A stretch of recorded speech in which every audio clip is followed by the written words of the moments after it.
আমার প্রিয় ছাত্রছাত্রীবৃন্দ, West Bengal state ইউনিভার্সিটির অন্তর্গত বিভিন্ন কলেজে যে সমস্ত ছাত্রছাত্রী সেকেন্ড সেমিস্টারে পড়াশোনা করছো এবং তোমাদের হিস্টোরি মাইনর পেপার রয়েছে, তোমাদের জন্য এই ভিডিওটি অবশ্যই ভিডিওটি শেষ পর্যন্ত দেখবে, কোনো রকমের স্কিপ করবে না, তাহলে তোমাদের এই প্রয়োজনীয় ইনফরমেশান জানতে পারবে না। আর ভিডিওটি ভালো লাগলে অবশ্যই ভিডিওতে লাইক করবে, বন্ধুদের সঙ্গে শেয়ার করবে, যাতে তোমার মতো তোমার বন্ধুও উপকৃত হতে পারে। দেখো, West Bengal state university second semester history minor 2, তোমাদের সিলেবাসের শিরোনামে রয়েছে হিস্টোরি অফ ইন্ডিয়া ফ্রম 300 থেকে 600 খ্রিস্টাব্দ পর্যন্ত। তোমাদের কোর্স কোড এখানে দেওয়া রয়েছে। 5 ও 10 মার্কের প্রশ্নের সাজেশন 2025 তোমাদের সামনে উপস্থাপন করব। তার আগে তোমাদের সিলেবাসে কি রয়েছে সেটিও তোমাদের সামনে উপস্থাপন করব। আমাদের এই সিলেবাস অনুযায়ী প্রশ্নোত্তরের পিডিএফ কপি রেডি আছে। 250 টাকা পেমেন্ট করতে হবে। শর্ট প্রশ্ন, বড় প্রশ্ন সব উত্তর সহ পেয়ে যাবে। এর বাইরে কিছু পড়ার প্রয়োজন হয় না, পরীক্ষায় 100% কমন পাবে। তাই দেরি না করে আজই নিচে দেওয়া হোয়াটসঅ্যাপ নম্বরে যোগাযোগ করে নোটসগুলো সংগ্রহ করে নাও, তোমরা ভীষণভাবে উপকৃত হবে। এবার চলো দেখে নিই তোমাদের সিলেবাসে কি রয়েছে। Syllabus 2025, history of India from 300 CE থেকে টু 1206 CE পর্যন্ত। দেখো, 1 নম্বর ইউনিটে তোমাদের রয়েছে গুপ্ত যুগের উত্থান ও বিকাশ, প্রশাসন, সমাজ, অর্থনীতি, ধর্ম, শিল্প, সাহিত্য, বিজ্ঞান ও প্রযুক্তি। 2-এ রয়েছে হর্ষবর্ধন ও তার সময়কাল, হর্ষবর্ধনের রাজ্য প্রশাসন, বৌদ্ধ ধর্ম এবং নালন্দা বিশ্ববিদ্যালয়। এরপরে রয়েছে 3 নম্বর ইউনিটে দক্ষিণ ভারত, পল্লব চালুক্যদের রাজনীতি, সমাজ এবং অর্থনীতি ও সংস্কৃতি। 4 নম্বর ইউনিটে পড়তে হবে রাষ্ট্রকূট, পাল, প্রতিহারদের রাজনৈতিক কাঠামোর বিবর্তন। তারপর 5 নম্বর ইউনিটে আছে উত্তর ভারতের রাজপুত রাজ্যের উত্থান। 6 নম্বর ইউনিটে রয়েছে সিন্ধুতে আরব বিজয়, রাজনীতি, ধর্ম ও সমাজ। এই ছিল তোমাদের সিলেবাস। এই সিলেবাস অনুযায়ী নোটস রেডি আছে। 250 টাকা পেমেন্ট করতে হবে। হিস্টোরি মাইনর পেপারের জন্য শর্ট প্রশ্ন, বড় প্রশ্ন কমপ্লিট উত্তর সহ পেয়ে যাবে। এর বাইরে কিছু পড়তে হবে না, পরীক্ষায় 100% কমন পাবে। তাই দেরি না করে আজই নিচে দেওয়া হোয়াটসঅ্যাপ নাম্বারে যোগাযোগ করো এবং নোটসগুলো সংগ্রহ করে নাও, তোমরা ভীষণভাবে উপকৃত হবে। এরপরে দেখো, তোমাদের 5 ও 10 মার্কের প্রশ্নের সাজেশন 2025। 1 নম্বর ইউনিটের 1 নম্বর প্রশ্ন, সমুদ্রগুপ্তকে গুপ্ত সাম্রাজ্যের শ্রেষ্ঠ সম্রাট মনে করা হয় কেন, অথবা সমুদ্রগুপ্তকে ভারতের নেপোলিয়ান বলা যুক্তিযুক্ত কিনা বিচার করো। এখানে আরও অথবা প্রশ্ন রয়েছে। 2 নম্বর প্রশ্ন, সমুদ্রগুপ্তের বৈদেশিক নীতি সম্পর্কে আলোচনা করো। 3 নম্বর প্রশ্ন, গুপ্ত সাম্রাজ্যের বা গুপ্ত শাসন ব্যবস্থার প্রকৃতি বা বৈশিষ্ট্যগুলি সম্পর্কে আলোচনা করো। এই প্রশ্নটি 2024 সালে তোমাদের পড়েছে, তোমরা তবুও দেখে রাখবে। নোটসে সব দেওয়া থাকবে। তোমরা যেগুলো স্টার দেওয়া রয়েছে বেশি করে, এরকম স্টার চিহ্ন দেওয়া রয়েছে, সেই প্রশ্নগুলো বেশি করে ভালো করে পড়বে। তারপরে দেখো, 4 নম্বর প্রশ্ন, স্কন্দগুপ্তকে ভারতের রক্ষাকারী বলা হয় কেন আলোচনা করো। এখানে অথবা দেওয়া রয়েছে। 5 নম্বর প্রশ্ন, গুপ্ত সম্রাট দ্বিতীয় চন্দ্রগুপ্তের কৃতিত্ব মূল্যায়ন করো। 6 নম্বর প্রশ্ন, গুপ্ত সাম্রাজ্যের পতনের কারণগুলি মূল্যায়ন করো। ভীষণ গুরুত্বপূর্ণ প্রশ্ন।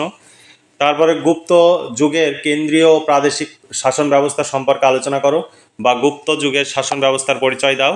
এরপরে গুপ্ত যুগের সংস্কৃতি অর্থনীতি থেকে প্রশ্ন, গুপ্ত যুগকে শিল্প স্থাপত্যের ক্ষেত্রে সুবর্ণ যুগ বলা হয় কেন ব্যাখ্যা করো। এখানে অনেকগুলো অথবা প্রশ্ন দেওয়া রয়েছে, তোমরা দেখে নিতে পারো। ভীষণ গুরুত্বপূর্ণ। এরপরের প্রশ্ন হচ্ছে, গুপ্ত যুগের স্থাপত্য ভাস্কর্য শিল্পকলার পরিচয় দাও। গুপ্ত যুগের মন্দির স্থাপত্য শিল্পকলার পরিচয় দাও। এটি 2024 সালে তোমাদের 5 মার্ক হিসাবে এসেছে। কি প্রশ্ন এসেছিল 2024 সালে সেটিও এই পিডিএফ কপিতে রয়েছে, আমি দেখিয়ে দিচ্ছি।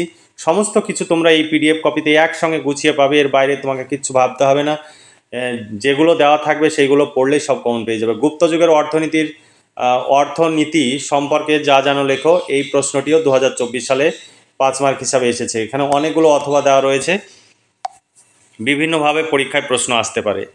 তারপর দেখো, গুপ্ত যুগের অর্থনীতির ভিত্তি হিসাবে গিল্ড বা নিগমের ভূমিকা আলোচনা করো। গুপ্ত যুগের ভূমি রাজস্ব ব্যবস্থা সম্পর্কে আলোচনা করো।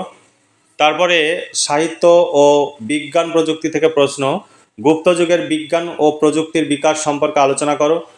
গুপ্ত যুগে বা প্রাচীন ভারতের বিজ্ঞান ও প্রযুক্তি ব্যবস্থার পরিচয় দাও। অথবা গণিত বিজ্ঞান ও জ্যোতির্বিজ্ঞানের অগ্রগতি সম্পর্কে আলোচনা করো। এরপরে দেখো 2 নম্বর ইউনিট থেকে প্রশ্ন, হর্ষবর্ধন যে সমগ্র উত্তর ভারতের অধীশ্বর ছিলেন সেই সম্পর্কে আলোচনা করো, অথবা প্রশ্ন রয়েছে। প্রাচীন ভারতের ইতিহাসে হর্ষবর্ধনকে কেন বিশিষ্ট শাসক বলা হয়? তারপরে শিক্ষা ও সংস্কৃতির পৃষ্ঠপোষক হিসাবে হর্ষবর্ধনের কৃতিত্ব বিচার করো, অথবা নালন্দা বিশ্ববিদ্যালয়ের উপরে সংক্ষিপ্ত আলোচনা করো। তারপরে বৌদ্ধ ধর্মের মূলনীতি বিশ্লেষণ করো, বৌদ্ধ ধর্মের অবলুপ্তির কারণগুলি আলোচনা করো। তারপরে 3 নম্বর ইউনিট থেকে তোমাদের প্রশ্ন, গুপ্ত পরবর্তী যুগের পল্লবদের রাজনৈতিক কার্যকলাপের সম্পর্কে আলোচনা করো, অথবা প্রশ্ন রয়েছে। তারপরে পল্লব বংশের প্রথম মহেন্দ্র বর্মন ও প্রথম নরসিংহ বর্মনের কৃতিত্ব মূল্যায়ন করো। 3 নম্বর প্রশ্ন, পল্লব শিল্প স্থাপত্যের উপরে একটি নিবন্ধ রচনা করো, ভীষণ গুরুত্বপূর্ণ এই প্রশ্নটি। তারপর প্রশ্ন, গুপ্ত যুগের চালুক্য রাজ দ্বিতীয় পুলকেশীর কৃতিত্ব মূল্যায়ন করো। চালুক্য বংশের আমলে প্রশাসনিক ব্যবস্থা সম্পর্কে আলোচনা করো, চালুক্যদের স্থাপত্য ভাস্কর্য শিল্পকলার পরিচয় দাও। আর 7 নম্বর, পল্লব চালুক্য দ্বন্দ্বের গতিবিধি সম্পর্কে আলোচনা করো। এই প্রশ্নটিও 2024-এ এসেছে। তারপরে প্রশ্ন, চোল থেকে, চোলদের সামুদ্রিক কার্যকলাপ সম্পর্কে কি জানো, অথবা রাজরাজ ও প্রথম রাজেন্দ্র চোলের রাজত্বকালের দক্ষিণ ভারতের সামুদ্রিক কার্যকলাপ সম্পর্কে আলোচনা করো। এই প্রশ্নটি 2024-এ তোমাদের এসেছে। তারপরে স্থানীয় স্বায়ত্তশাসন ব্যবস্থা উল্লেখ করে চোল শাসন ব্যবস্থা সম্পর্কে আলোচনা করো। রাজেন্দ্র চোলের কৃতিত্ব সংক্ষেপে আলোচনা করো। চোল যুগের স্থাপত্য ভাস্কর্য শিল্পকলার পরিচয় দাও। তারপরে রাষ্ট্রকূট পাল প্রতিহার থেকে প্রশ্ন, কনৌজের ওপরে আধিপত্য স্থাপনের জন্য প্রতিহার পাল ও রাষ্ট্রকূটদের ত্রিদলীয় সংগ্রামের সংক্ষিপ্ত ইতিহাস লেখো। এখানে অনেক রকম ধরনের অথবা প্রশ্ন রয়েছে। তারপরে 2 নম্বর প্রশ্ন, রাষ্ট্রকূটদের রাজনৈতিক ইতিহাস সংক্ষেপে লেখো। 3 নম্বর প্রশ্ন, রাষ্ট্রকূটদের শাসনের গুরুত্ব লেখো। রাষ্ট্রকূট বংশের শাসন পদ্ধতি বা প্রশাসন ব্যবস্থা সম্পর্কে আলোচনা করো। রাষ্ট্রকূট আমলের শিল্প স্থাপত্যের পরিচয় দাও। গুর্জর প্রতিহার বলতে কী বোঝো? গুর্জর প্রতিহার দের সংক্ষিপ্ত ইতিহাস লেখো বা তাদের প্রতিদ্বন্দ্বিতার কারণগুলি লেখো। পাল শাসন থেকে ধর্মপাল ও দেবপালের নেতৃত্বে পাল বংশের ইতিহাস সংক্ষেপে আলোচনা করো। এই প্রশ্নটি 2024 সালে এসেছে তোমাদের। তারপরে দেখো, পাল রাজাদের অধীনে বাংলার সংস্কৃতির বিবর্তন সম্পর্কে লেখো, অথবা পাল আমলের স্থাপত্য কীর্তির পরিচয় দাও। এখানে আরও অথবা রয়েছে। কৈবর্ত বিদ্রোহের প্রকৃতি ও স্বরূপ সম্পর্কে আলোচনা করো। বাংলায় পাল রাজ্যের প্রতিষ্ঠা কীভাবে হয়েছিল, এখানে অথবা প্রশ্ন রয়েছে। পাল যুগের বৌদ্ধ ধর্মের স্বরূপ কেমন ছিল। তারপরে উত্তর ভারত থেকে তোমাদের প্রশ্ন, দেখো, রাজপুতদের উৎপত্তি সম্পর্কে মতামত উল্লেখ করো। রাজপুতদের পরাজয়ের আর্থসামাজিক কারণগুলি লেখো। এরপরে 4 নম্বর প্রশ্ন, আরবদের সিন্ধু বিজয়ের উপরে একটি সংক্ষিপ্ত টিকা লেখো। 6 নম্বর ইউনিট থেকে উহার ফলাফল আলোচনা করো। এখানে অনেক রকম অথবা প্রশ্ন রয়েছে। আরবদের অথবা সুলতান মাহমুদের সিন্ধু দেশ বা ভারত অভিযানের কৃতিত্ব বিচার করো। তুর্কি আক্রমণের প্রাককালে উত্তর ও উত্তর পশ্চিম ভারতের সামাজিক ও অর্থনৈতিক অবস্থা কেমন ছিল বর্ণনা করো। তারপর তুর্কি আক্রমণ প্রতিরোধে ভারতীয়দের ব্যর্থতার কারণগুলি লেখো। এই প্রশ্নটি তোমাদের পরীক্ষায় এসেছে 2024 সালে। তারপরের প্রশ্ন, তুর্কি আক্রমণের কারণ ও ফলাফল সম্পর্কে আলোচনা করো।